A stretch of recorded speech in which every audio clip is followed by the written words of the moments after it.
नमस्कार साथियों, daily current affair show में आप सभी का बहुत-बहुत स्वागत है। आज 25 सितंबर 2025 की तारीख है।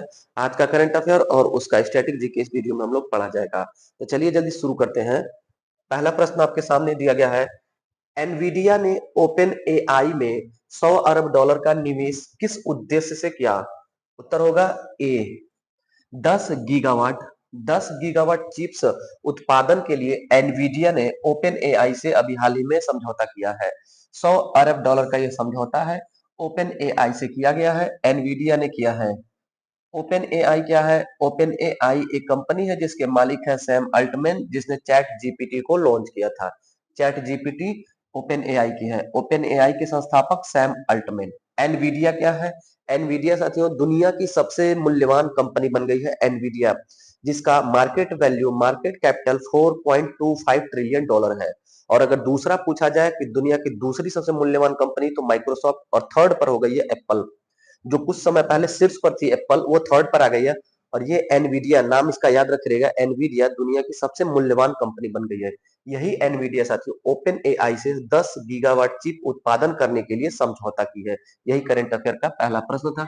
देखिएगा, ओपन एआई, सैम अल्टमैन और चैट जीपीटी इसी की कंपनी है साथियों।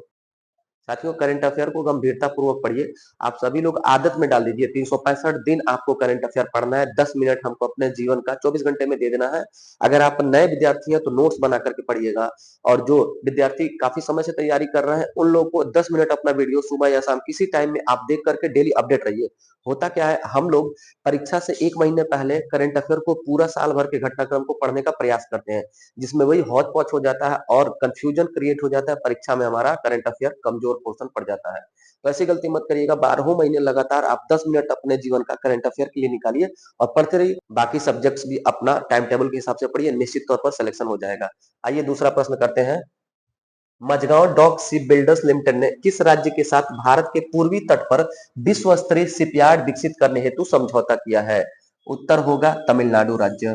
तमिलनाडु राज्य से अभी हाल ही में मझगांव डॉक शिप बिल्डर्स, जो मुंबई में स्थित है साथियों, इसने समझौता किया है कि हमारे भारत के इस पूर्वी तट पर एक विश्व स्तरीय पोर्ट बनाया जाएगा, विश्व स्तरीय एक शिपयार्ड बनाया जाएगा।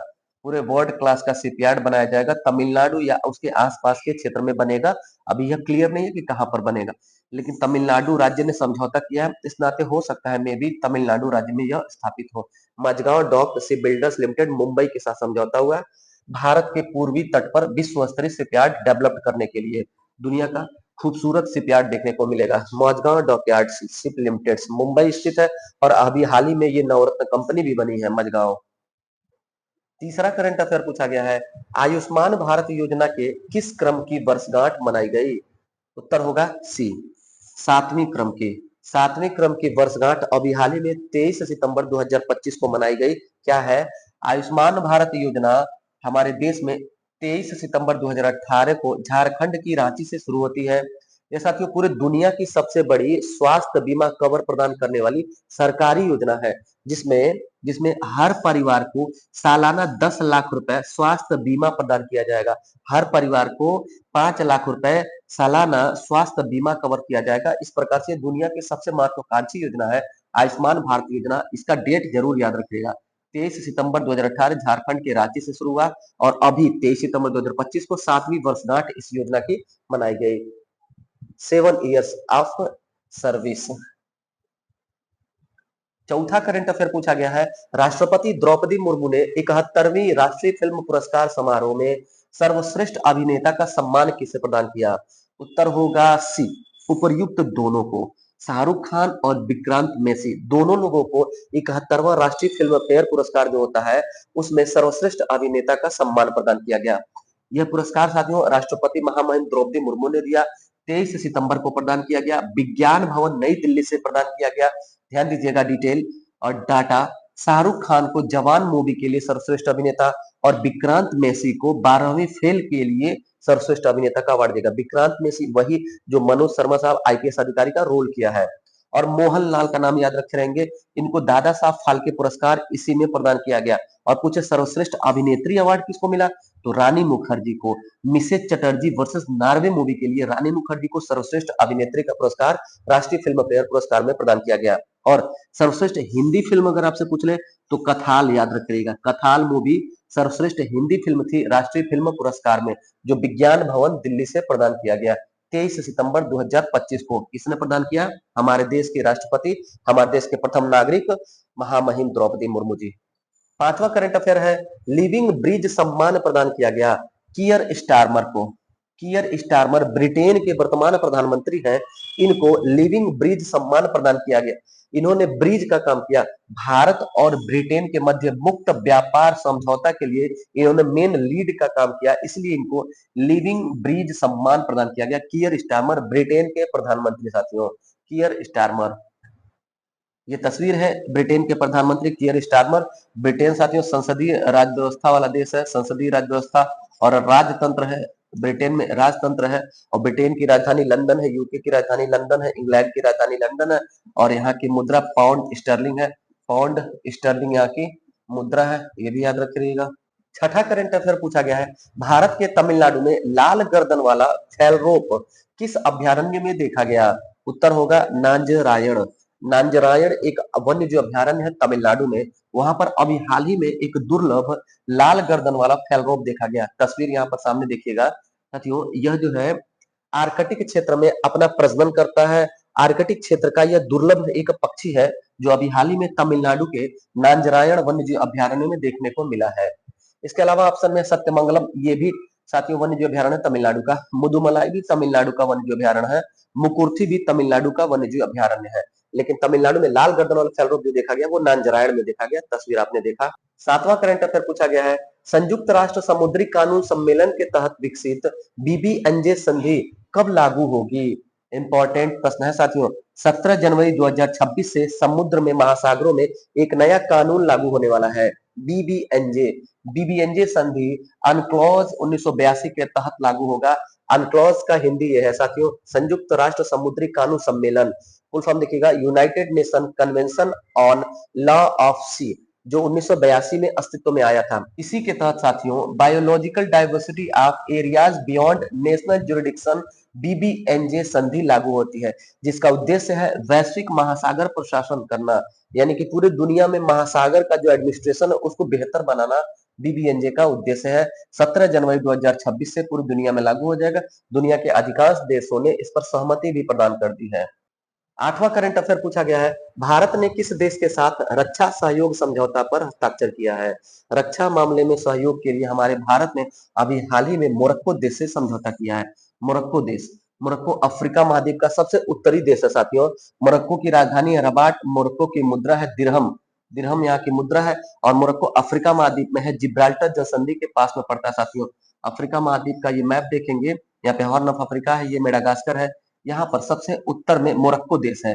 यहाँ पर आप देखेंगे तो यूरोप महाद्वीप हो जाएगा, ये भूमध्य सागर है, यहाँ पर लाल सागर है और ये स्वेज नहर है, स्वेज नहर। यहाँ पर एक जलसंधि है जिब्राल्टर जलसंधि, जिब्राल्टर जलसंधि ये अटलांटिक महासागर है। अटलांटिक महासागर से जिब्राल्टर जलसंधि से होकर के भूमध्य सागर में प्रवेश किया जाता है। तो यहीं पर जिब्राल्टर जलसंधि के पास देश है मोरक्को, जिसकी राजधानी रबाट। इसी मोरक्को से हमारे भारत ने अभी हाल ही में रक्षा क्षेत्र में रक्षा सहयोग समझौते पर हस्ताक्षर किया, एमओयू किया है। India and Morocco sign MOU to deepen defence cooperation. नौवां करंट अफेयर पूछा गया है, इंडस इंड बैंक का मुख्य वित्तीय अधिकारी किसे नियुक्त किया गया। साथियों उत्तर होगा ए, बिरल दमानिया जी का। बिरल दमानिया जी इंडस इंड बैंक के मुख्य वित्तीय अधिकारी यानी चीफ फाइनेंस ऑफिसर सीएफओ नियुक्त किए गए हैं। उत्तर हो जाएगा ए।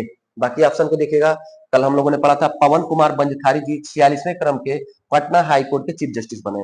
गौरांग दास लाल जी दक्षिण कोरिया में राजदूत नियुक्त हुए, हमारे भारत के आईएफएस अधिकारी हैं। डेनियल कैट्स आईएमएफ के उप प्रमुख नियुक्त हुए हैं। 10वां करंट अफेयर पूछा गया है, किस रेलवे स्टेशन का नाम बदलकर अहिल्यानगर कर दिया गया। उत्तर हो जाएगा अहमदनगर। महाराष्ट्र के अहमदनगर रेलवे स्टेशन का नाम बदल के अहिल्यानगर कर दिया गया। अहिल्याबाई होलकर साथियों, होलकर राजवंश की, इंदौर में होलकर राजवंश था, इंदौर में होलकर राजवंश, इसी राजवंश की महारानी अहिल्याबाई के सम्मान में, अहिल्याबाई के नाम पर अहिल्यानगर रेलवे स्टेशन का नाम हुआ अहमदनगर रेलवे स्टेशन का। अहमदनगर रेलवे स्टेशन का नया नाम अहिल्यानगर, अहिल्याबाई होलकर, होलकर राजवंश की। क्षेत्र इनका इंदौर। 11वां प्रश्न पूछा गया है, प्रोजेक्ट विजय ने कारगिल में अपना कौन सा स्थापना दिवस मनाया?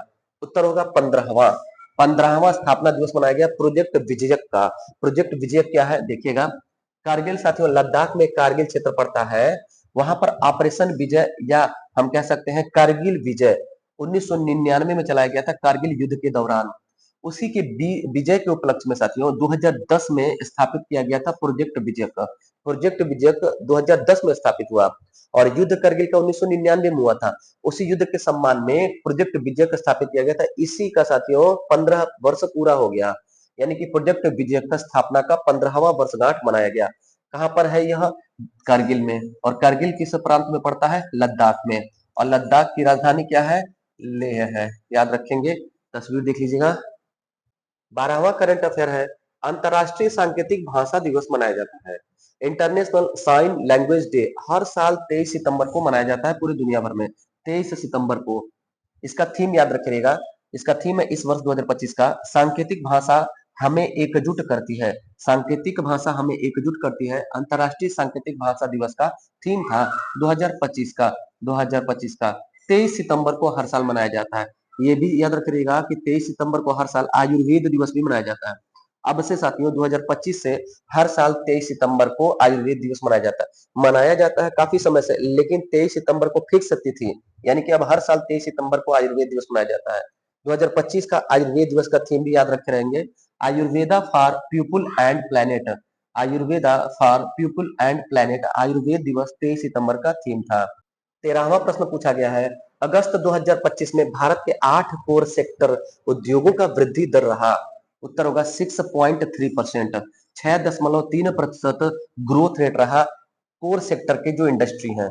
8 हमारे देश में कोर सेक्टर है, हमारे देश या दुनिया भर में साथियों कोई भी देश डेवलप कर रहा है तो उस देश का 8 मेन सेक्टर होता है, कोर सेक्टर होता है, सबसे मतलब ज्यादा उस इंडस्ट्री का होता है, उसी को कोर सेक्टर कहते हैं। 8 कोर सेक्टर कौन है पहले इसको देखिएगा, जीके में जीएस में पूछ सकता है। कोयला इंडस्ट्री, कच्चा तेल इंडस्ट्री, प्राकृतिक गैस, पेट्रोलियम रिफाइनरी उत्पाद, सीमेंट, उर्वरक, विद्युत और इस्पात। 1 2 3 4 5 6 7 8, ये 8 कोर सेक्टर इंडस्ट्री हैं। इनका साथियों पूरे हमारे देश के जीडीपी में 40.27% हिस्सेदारी है। 40% अकेले इन 8 इंडस्ट्री का है साथियों। इनका ग्रोथ रेट 2025 में, अगस्त 2025 में इनका वृद्धि दर कितना रहा? तो 6.3% रहा। परीक्षा में पूछेगा, आप करिएगा 6.3%। 8 कोर सेक्टर का ग्रोथ रेट रहा, वार्षिक ग्रोथ रेट है ये 6.3%। 14वां प्रश्न पूछा गया है, सुंदरी मंदिर स्थित है। उत्तर होगा डी, त्रिपुरा। महत्वपूर्ण प्रश्न साथियों, लोकेशन या स्थिति या मंदिर महोत्सव से अगर कोई प्रश्न आना हो तो ये प्रश्न संभावित है। क्यों महत्वपूर्ण है इतना? अभी हाल ही में मोदी जी ने इस प्राचीन मंदिर सुंदरी मंदिर का त्रिपुरा में जो स्थित है इसका पुनर्विकास का उद्घाटन किया है। देखिएगा 524 साल पुराना ये मंदिर है, जिसका निर्माण 1501 ईस्वी में महाराज धान्य माणिक्य के द्वारा किया गया था। महाराज धान्य माणिक्य बहादुर के द्वारा 1501 ईस्वी में सुंदरी मंदिर का निर्माण त्रिपुरा में किया गया था। आज से 524 साल पुराना। अभी हाल ही में इसके पुनर्विकास के लिए आर्थिक सहयोग दिया गया है और मोदी जी उसके उद्घाटन के लिए पहुंचे हैं, इसलिए यह परीक्षा में हमारे रह सकता है। 15वां करंट अफेयर पूछा गया है, बैलन डी और पुरस्कार विजेता फुटबॉल खिलाड़ी हैं। उत्तर होगा सी, उपयुक्त दोनों। देखिएगा क्या है साथियों, दुनिया का सबसे प्रतिष्ठित फुटबॉल अवार्ड है, दुनिया का सबसे महत्वपूर्ण फुटबॉल का पुरस्कार है बैलन डी और पुरस्कार। 2025 में अभी हाल ही में उस्मान डेम्बले को पुरुषों में उस्मान डेम्बले को और महिलाओं में साथियों एटाना बोनामाटी को प्रदान किया गया बैलन डी और पुरस्कार। बैलन डी और पुरस्कार उस्मान डेम्बले और एटाना बोनामाटी को प्रदान किया गया। उत्तर हमारा हो जाएगा सी। साथियों ये था आज का 15 महत्वपूर्ण करंट अफेयर। कैसा लगा आज का क्लास? फीडबैक जरूर दीजिएगा और क्या सुधार रिफॉर्म चाह रहे हैं आपके चैनल पर, आप उसका भी फीडबैक जरूर दीजिएगा। बाकी मिलते हैं अगले क्लास में, तब तक के लिए धन्यवाद।